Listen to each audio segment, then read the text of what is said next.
네, 오늘은 사순절 마지막 주일이고 고난주간이 시작되는, 그래서 고난주일이기도 합니다. 이제 내일부터 이 한 주간이 이제 고난주간인데, 이 사순절 마지막 주일에 우리의 신앙의 성적표를 우리 점검해 볼 수 있기를 바랍니다. 우리 신앙, 우리 믿음이라고 하는 것이 항상 우리 점검하고 또 체크해 봐야 되는 것이죠. 우리 학교에서도 우리 공부할 때에 항상 성적을 체크를 하잖아요. 오늘 우리의 신앙 성적이 어떻게 되는지, 어느 정도인지를 우리가 잘 채점해 봐야 될 시점이다 생각을 합니다. 학기가 끝났어요. 학교에서 학기가 끝났습니다. 학기가 끝나면은 성적표가 나오잖아요. 성적표를 가져와야 되는데 이 아이가 성적표를 가져오지를 않습니다. 그래서 궁금해서 부모님이 이 아이에게 물었습니다. 너 성적표 나왔을 텐데 한 학기가 끝났는데 왜 성적표를 안 가져오니? 그랬더니 이 아이가 이렇게 얘기를 하는 거예요. 저는 선생님의 가르침을 그냥 실천하려고 하는 거예요.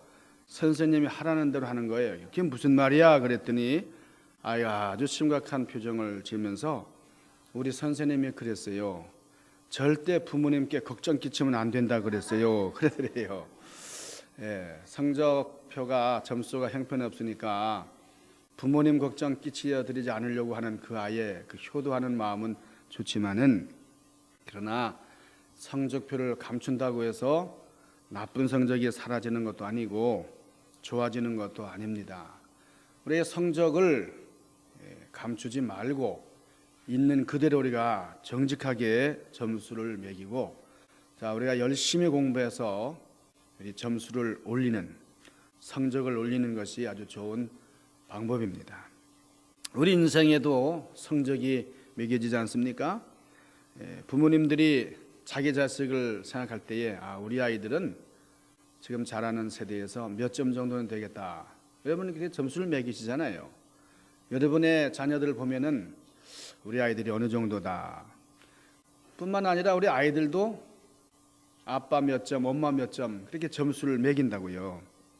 우리 동료들도 그렇습니다. 우리 이웃들에게도 그렇고, 여러분 우리 교인들 간에도 그래요. 저 장로님은 몇 점. 여러분 다 마음속에 그런 점수를 매기고 있어요. 우리 인생이 이렇게 평가되고 있는 겁니다. 내가 아무리 좋은 사람이라고 나를 이렇게 긍정한다 할지라도 다른 사람들의 평판에 안 좋을 수도 있어요. 저 사람이 좋아. 저 사람 형편없는 사람이야. 점수를 다 매기고 있다 그거예요. 중요한 것은 우리 하나님 앞에 어떤 점수를 받느냐. 우리 인생 마지막 날 하나님 앞에 설 때에 내가 어떤 평가를 받느냐. 우리의 마음대로, 우리의 생각대로 그렇게 평가받는 것이 아니고 우리의 삶, 살아가는 그 모습 그대로 평가를 받는, 우리 조작할 수도 없고 숨길 수도 없는 우리 인생의 성적표입니다. 오늘 하박국 선지자가 뭐라고 말씀을 합니까? 부응하게 하소서. 그래요, 부응하게 하소서. 오늘 중요한 말씀의 포인트가 부응하게 하옵소서 하는 겁니다. 여러분 부응이 뭐예요? 부응이라고 하는 말은 새로워진다, 부활한다, 다시 살아난다 할 때 그 부자라는 말, 그리고 흥한다, 일어난다라는 말이 합쳐져서 된 말입니다. 그래서 우리 문예부흥이라는 게 있었죠. 문예부흥, 저 이탈리아에서 비롯됐던 그 르네상스라고 하는, 이 르네상스가 뭐예요? 우리가 영어로는 리바이벌 그랬습니다. 리바이벌, 다시 살려내는 거예요. 이 르네상스라고 하는 것이 문예부흥이란 말인데 원래 이 재생을 뜻하는 얘기입니다. 재생, 다시 살려낸다 그거예요. 여러분 무엇이 부흥이에요? 다시 새롭게, 그런 전치사 RE가 붙어가지고 리가 붙어가지고, 그리고 살다라고 하는 바인이라는 말이 붙어가지고 리바이벌, 다시 살아난다, 회복된다, 그런 말로 쓰여 있다. 그런 말로 사용되고 있다 하는 거예요. 그러니까 지금 이 본문 말씀에 보면은 하박국 선지자가 살던 이 이스라엘 나라가 많이 피폐해졌습니다. 죽어 있어요. 그러니까 이스라엘이 영적으로, 윤리적으로, 사회적으로, 국가적으로 생명의 원천이신 하나님을 떠나 있어요. 하나님을 떠나는 것이 죽음이에요. 다른 게 죽음이 아닙니다. 하나님을 떠나 있으니 하루속히 하나님께서 우리 생명을 다시 살려주옵소서. 그런 의미에서 부흥케 하소서. 하박국 선지자가 그런 기도를 드리고 있는 겁니다. 여러분, 하나님을 떠난 사람이 행복할 수가 없습니다. 그 가정이 안정될 수가 없습니다. 그 사회가 건강할 수 없고 그 국가가 번영할 수가 없습니다. 그래서 이 하박국 선지자는 우리나라가 지금 죽었습니다. 다시 살려주시옵소서. 부흥케 하여 주시옵소서. 그렇게 말씀하는 거예요. 자, 내 영혼이 잘됨 같이 범사가 잘되리라. 성경은 그렇게 말씀합니다. 내 영혼이 잘됨 같이. 그러니까 다른 거 아무리 잘된다 할지라도 영이 부실하면, 영이 잘되지 못하면은 그는 제대로 살아가는 게 아니라는 거예요. 우리가 아무리 세상적으로 잘 나간다 할지라도 우리의 영이 부흥되지 않으면 온전한 삶을 살 수 없는 겁니다. 오늘 하박국 선지자가 이렇게 고백합니다. 여호와여, 내가 주께 대한 소문을 듣고 놀랐나이다. 이 하박국 선지자가 지금 부흥에 있어서 우리가 살아나야 되는데, 부흥하기 위해서 가장 필요한 게 뭔가? 하나님에 대한 소문을 들을 때에, 하나님에 대해서 알 때에, 그때에 진정한 부흥이 이루어진다 하는 것을 말씀하고 있는 겁니다. 그러니까 하나님의 소문을 들어야 합니다. 하나님의 말씀을 들을 그때에 우리 인생이 부흥된다 그런 거예요. 우리가 인생을 살면서 그러잖아요. 아유, 내가 그 말 듣지 말았으면은, 아유, 내가 그 얘기를 들어서 참 힘들었다. 또 반면에 어떤 사람은 아유, 내가 그 얘기를 들었어야 되는데 그 얘기를 진작에 못 들었어 말이에요. 아이고, 내가 왜 그때 그 고집을 부리고 그랬을까? 안 되는 줄 알면서 왜 그랬을까? 그래. 여러분, 내가 그때 그 얘기만 잘 들었어도 되는데 왜 우리 삶의 후회와 내 삶의 분기점이 되는 그런 현상 중에 하나가 무엇을 듣느냐는 거예요. 여러분, 똑같은 얘기인데 어디서 이 말을 듣고 저기서 저 말을 듣고 달라요. 무엇을 듣느냐에 따라서 우리 인생이 결정이 된다는 겁니다. 오늘 여기 하박국 선지자는 내가 주의 소문을 듣기를 원합니다. 주의 말씀을 듣기를 원한다. 그게 부흥을 위해서, 진정한 부흥을 위해서 말씀을 듣기를 원한다 하는 겁니다. 우리 고대 철학가들로부터 우리 현대 심리학자 이르기까지 공통적으로 외치는 게 있어요. 우리 인생을 성공적으로 사는 가장 중요한 것은 그게 뭐냐? 잘 듣는 거라. 제대로 듣는 거라. 경청하는 거다 그거예요. 여러분, 심리학에서도 잘 들어주는 것이 가장 중요한, 인생관계, 우리 인간관계에서 중요한 것이 잘 들어주는 겁니다. 일단 들어주는 거예요. 아, 그래, 그렇지, 그래, 그렇구나. 잘 들어주는 거예요. 우리가 들어준다는 것, 말씀을 듣는 것, 이게 참으로 중요한데, 우리 하나님 앞에서도 하나님의 말씀 듣기를 좋아하고 말씀에 우리 포인트를 둬야 된다 하는 겁니다. 그러니까 우리가 이 좋은 얘기를 많이 듣고 살면은 좋은 사람이 되는 거예요. 계속해서 나쁜 말, 음담패설, 그냥 욕하는 소리, 남을 비하하는 소리, 그런 저속한 얘기를 듣고 자란 사람은 저속한 인생이 되고 마는 거예요. 나도 모르는 사이에 무의식 중에 불행한 인생이 되고 마는 겁니다. 그러니까 우리가 좋은 소리를 들으려고 노력을 해야 되는 거예요. 미국 뉴욕 대학의 스턴 비즈니스 스쿨, 이 경영대학원이죠. 경영대학원 경제학 교수인 데니얼 엘트맨이라고 하는 교수가 쓴 책이 있는데 10년 후의 미래라는 책입니다. 10년 후의 미래, 한국말로 10년 후의 미래라고 하는 책을 썼는데, 이 책은 우리가 살아가는 이 사회의 모든 그 중심이 경제에 있다는 거죠. 경제. 그렇잖아요. 우리가 돈. 어린아이들도 돈을 주면요, 울음도 딱 끝이고 말이에요. 예? 우리 노인네들도 다 돈 좋아해요. 여기 돈 싫어하는 분 있어요? 다 좋아하시네, 돈. 그 스페니시 사람들도요, 무초 디네로 그래요. 무초란 말은 많은 돈이에요. 무초 디네로, 뽑기도 트라바코 그래요. 예, 일은 조금 하고, 예, 돈은 많이 받으면 좋겠다. 예. 여러분, 우리가 이 경제라는 것, 이 경제를 잘 이렇게 연구하면은 그 사람 사는 그 배경을 우리가 알 수가 있는데, 경제를 중심으로 해서 사회, 정치, 문화 이 모든 것을 통찰해서 10년 뒤의 세계가 어떻게 될 것이냐 하는 것을 전망한 책이 10년 후의 미래라고 하는 책이에요. 이 교수님이 이 책을 이렇게 이야기할 때에 뭐라고 썼냐면은, 이 미래라는 것, 이 앞으로의 전망, 그리고 이 모든 우리가 살아가는 그런 삶의 그 현상들을 볼 때에, 그때에 그냥 그 현상만 보고 판단하지 말고, 그런 사건이 일어났다 그러면 그 사건 속에 깔려 있는 사건 밑바닥, 그 현상 밑바닥에 깔려 있는 근본적인 요소를 봐야 된다 그랬습니다. 그것을 우리가 딥팩트, 아주 깊이 있는 숨어 있는 요소다 그랬어요.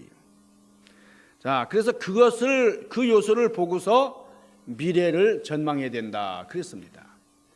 여러분, 요즘에 그 중국이 얼마나 승승장구 잘 나가고 있어요. 그러니까 지금 중국이 대단한데요. 그러나 이 교수님이 중국을 전망할 때에 중국이 지금 그렇게 잘 나가고 있지만은, 그러나 딥팩터, 아주 깊이 있는 그런 요소들을 이제 점검해 보니까 이제 한계가 금방 온다 그랬어요. 중국이 아주 거대한 용이다, 거대한 공룡과도 같은 존재였다 뭐 그랬지만은, 이게 지금 깨어나서 일어나고 보니까 한계에 다다랐다 그거예요. 그래서 중국이 더 이상 번창할 수 없고 가난한 중국이 되고 만다, 아주 비관적인 그런 전망을 했습니다. 이 미국에 대해서는 뭐라고 썼냐면, 미국이 지금 세계 강대국으로 군림을 하고 이 소련과 이렇게 참 그 패자를 이 자웅을 겨루다가 이 러시아, 이 소련이 참 한없이 추락하면서 이 미국이 초강대국 지위를 누렸지만은 지금 많이 흔들리고 있잖아요. 강대국의 위치를 상당 기간 동안 많이 잃었지만은, 그러나 다시 견고해진다 그랬어요. 이게 좀 괜찮은 얘기죠. 미국에서 사는 우리에게는 아주 좋은 얘기입니다. 이게 미국이 전망이 좋다 이거예요. 지금 일본은 어떤가? 일본은 정치적인 그런 문제들이 많고 리더십이 취약해가지고 뭐 정치가들이 말이죠, 이중적인 발언을 하고 거짓말을 하고 말이에요. 뭐 독도가 일본 거라든지 뭐 위안부 문제 이렇게 좀 이중적이고, 그래서 리더십의 문제가 있지만은, 그러나 일본은 국민들의 훈련이 잘 돼 있고 국민들이 정직하고 그렇기 때문에 일본은 다시 일어난다 그랬어요. 몇 년 전까지만 해도 일본이 뭐 아주 침체되고 그러니까 한국이 막 뛰어 올라왔잖아요. 그러니까 뭐 코끼리 밥솥만 좋은 줄 알았는데 지금은 쿠쿠 밥솥이 더 좋고 말이에요. 예? 이제 한국 제품 그러면 뭐 소니만 좋은 줄 알았는데 삼성이 소니를 제끼고 그래요. 그런데 다시 일본이 금방 세계에서 아주 힘을 갖게 된다. 사회적인 안정을 찾게 된다. 발전을 이루게 된다. 그렇게 해서 일본에 대해서 아주 긍정적인 얘기를 했어요. 그러면 한국에 대해서는 뭐라 그랬냐? 한국. 여러분 궁금하죠? 한국은 앞으로 10년에서 20년 사이에 통일이 된다. 이 교수님이 그렇게 전망을 했어요.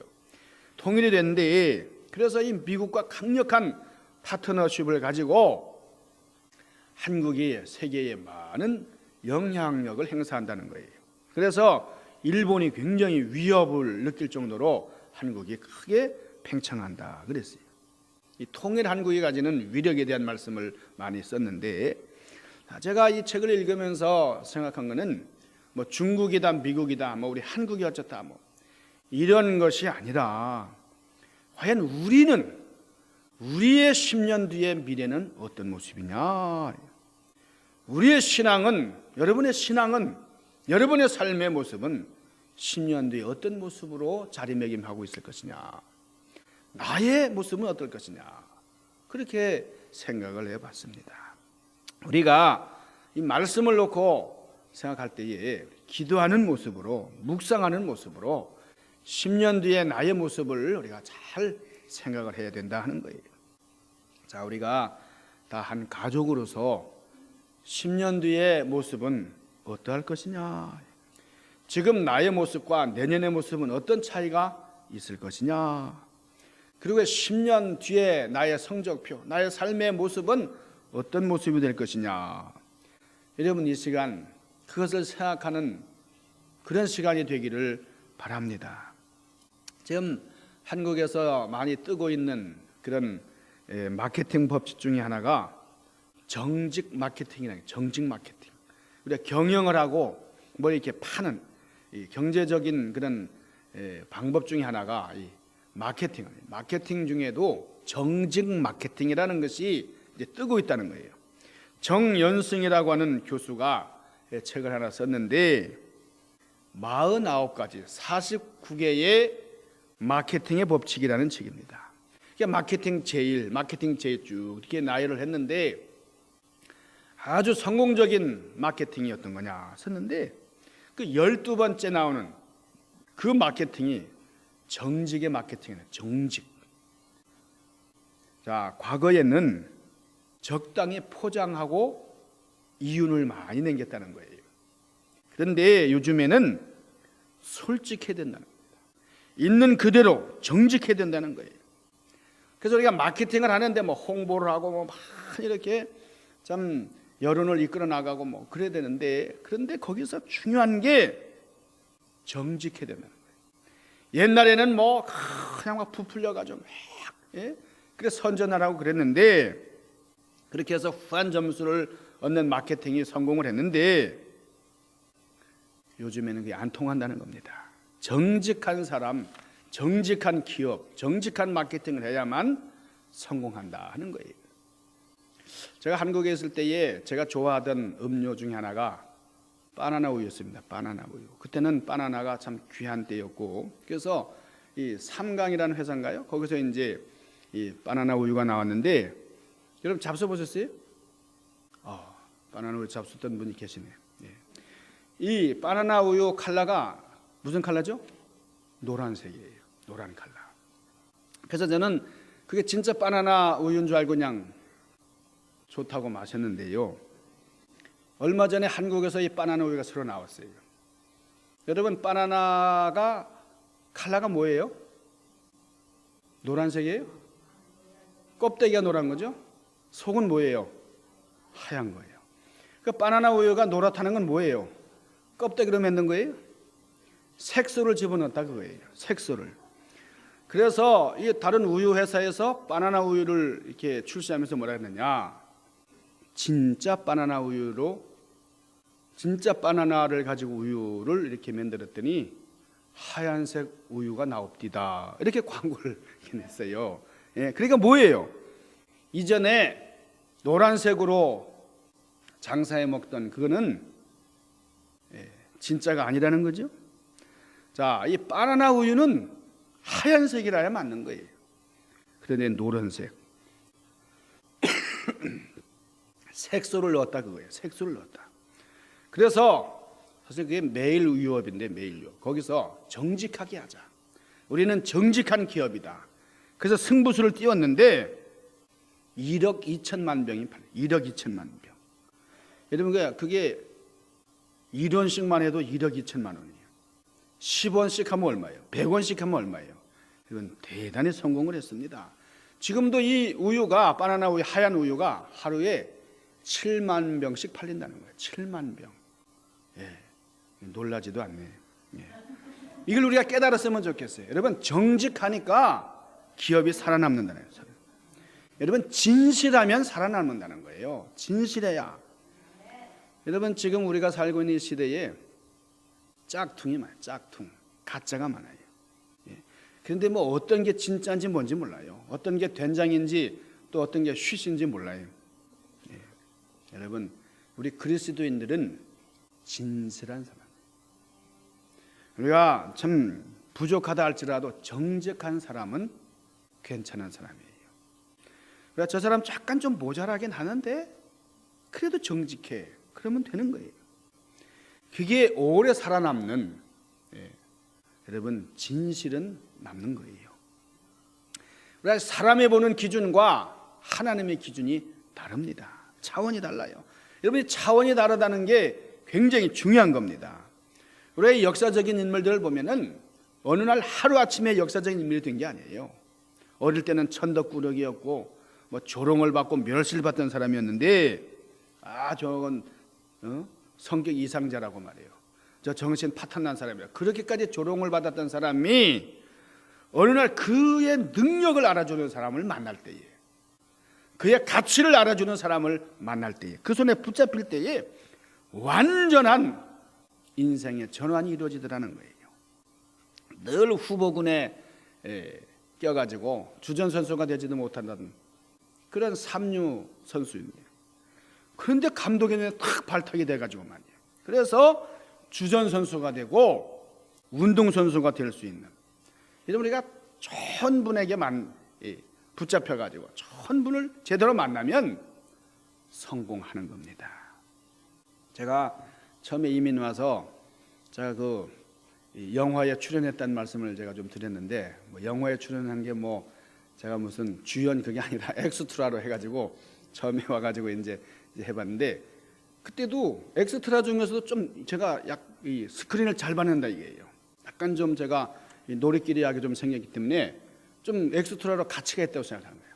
그래서 제가 그 감독이 계속 저를 쓰려고 했어요. 근데 제가 목회할 사람이지 그렇게 뭐 영화부에 엑스트라 할 사람이에요. 근데 그 잘 붙잡혔으면 말이죠, 성공할 수도 있었겠다 생각이 들기도 하죠. 제가 펜실베니아에 있을 때는 제가 마이클 더글라스의 조카인 줄 알고 사인해달라는 사람까지 있었어요.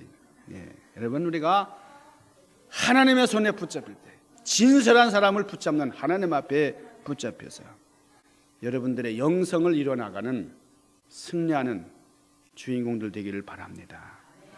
자, 우리가 신앙생활을 아름답게 하는 방법을 제가 말씀드리겠어요. 우리가 제일 중요한 것은 우리 영성이 있어요. 영성. 우리가 영적으로 우리가 발전하기 위해서 부단히 노력을 해야 됩니다. 영적으로 발전한다는 게 뭐냐?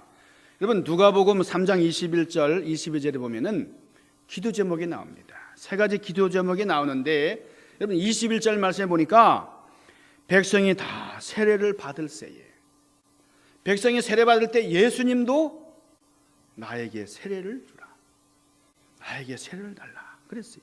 그래서 예수님이 세례 받으실 때 어떤 일이 일어났습니까? 하늘이 열렸어요. 하늘이 열리면서 말씀이 들렸는데, 여러분, 우리가 하늘이 열리는 데서부터 우리 인생이, 또 우리의 삶이 열리는 거예요. 하늘이 열릴 때에 우리의 문제가 해결이 되는 거예요. 하늘이 열리는 체험을 하고 하늘이 열리는 그런 은혜를 경험을 하니까 신령한 세계로 부흥의 역사를 이루게 되는 겁니다. 그런데 하늘이 열리는 은혜의 체험은 그만두고 너무 땅 얘기만 하고 세속적인 얘기만 하고, 이게 뭐 교회인지 어딘지 그냥 만나서 하는 게 뭐 세속과 다를 게 하나도 없어요. 그러니까 영적인 능력은 상실되고 너무 사람 냄새만 나고 세상 냄새만 나고, 그러니까 세상 사람들이 손가락질하는 데까지 이르는 거예요. 하늘 문이 열리는 체험을 하는 여러분을 되시기를 바랍니다. 22절 말씀이에요. 누가복음 3장 21절 보니까 성령이 비둘기 같은 형체로 주님, 그의 위에 강림하시더니, 예수님 위에 강림하시더니 그랬어요. 하늘이 열린 다음에 성령님이 임재하셨다는 거예요. 여러분, 성령님께서 우리를 감동해 주시는 그런 체험의 역사가 우리에게 절실하다 그거예요. 그다음에 세 번째는 하늘에서 소리가 났어요.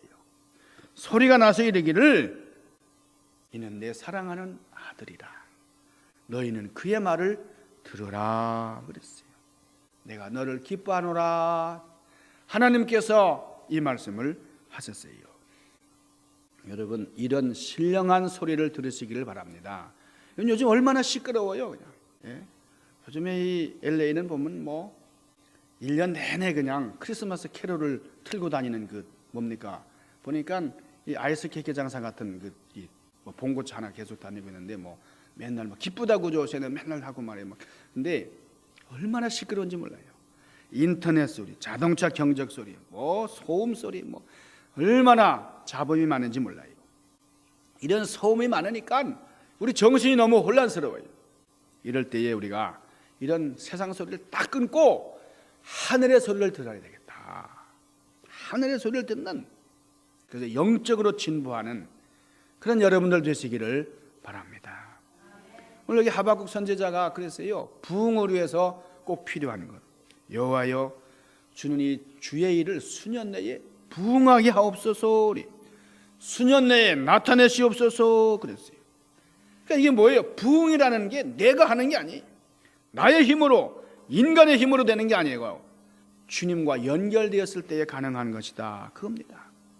내가 노력한다고, 내가 애쓴다고, 내가 땀 흘린다고, 내가 발버둥 친다고 되는 게 아니고, 부흥이라는 것은 하나님께서 주셔야 되는 것이고, 내가 하나님과 연결됐을 때만 그런 커넥션이 될 때에, 그런 브릿지가 될 때에 부흥이 시작되더라 하는 겁니다. 오늘 하박국 선지자가 이렇게 말합니다. 부흥을 위해서 필요한 게 있는데 주여 진노 중에서도 긍휼을 잊지 마옵소서 그랬어요. 자, 이 하박국 선지자가 부흥을 위해서 또 하나가 필요하다 그거예요. 하나님과 나 사이에 긍휼이 있어야 돼. 긍휼함이 있을 때에 부흥한다는 겁니다. 여러분, 긍휼이 뭐죠? 불쌍히 여김을 받는, 불쌍히 여겨주는 거예요.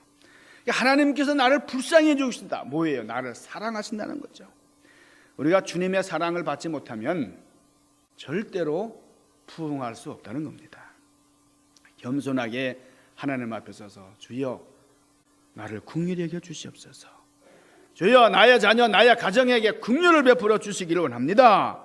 이런 겸손한 기도가 있을 때에 하나님의 사랑이 우리 가운데 충만하게 임한다는 겁니다. 여러분, 우리 누구든지 마찬가지예요. 긍휼히 여겨주시는 하나님을 체험해야만 우리가 부흥한다, 그겁니다. 그래야 우리의 과거도 치유가 된다는 거예요. 하나님의 긍휼하심이 여러분에게 넘치시기를 주님의 이름으로 간절히 축원합니다. 나는 그럴 자격 없는데 하나님이 그렇게 사랑해 주세요. 하나님 나를 그렇게 불쌍히 여겨주신다고요. 하나님 앞에 나는 이렇게 참 사랑의 역사를 이루면서 살고 있어요. 여러분, 이런 고백이 여러분에게 넘쳐나기를 바랍니다. 우리 다 부흥할 수 있기를 바랍니다. 우리가 부흥하려면 혼자 고립되어 있지 말고 주님과 연결해야 되니까 주님과 연결된 삶을 사시기를 바랍니다. 여러분, 이 사순절기 어떤 절기예요? 하나님과 연결하며 사는 절. 오늘 이 말씀을 깊이 묵상하시면서 우리 고난주간 한 주간을 참 믿음으로 잘 지켜나가는 여러분 되기를 바랍니다. 여러분, 제자들 앞에서 참 자신의 나약함을 드러내시면서 얘들아 나와 함께 기도하자. 여러분, 예수님의 그 말씀이 참 처절한 말씀이에요.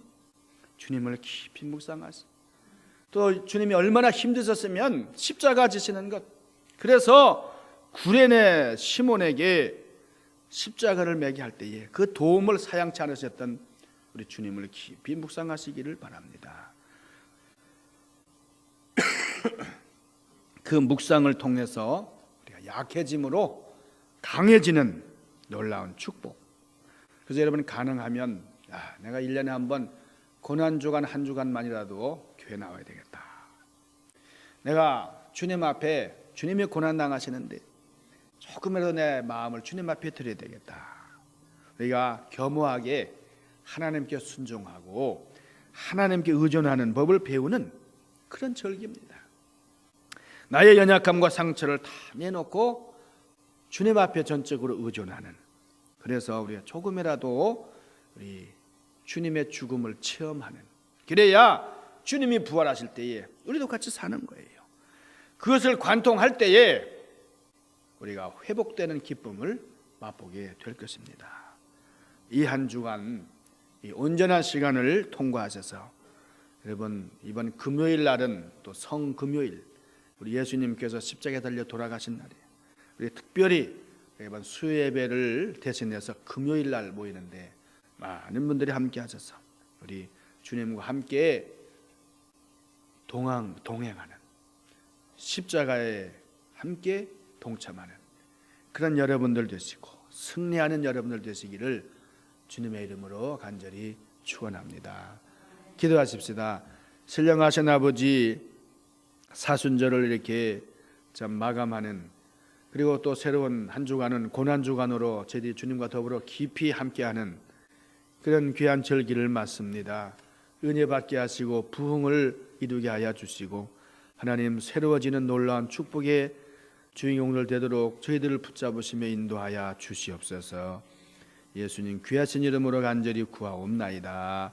아멘.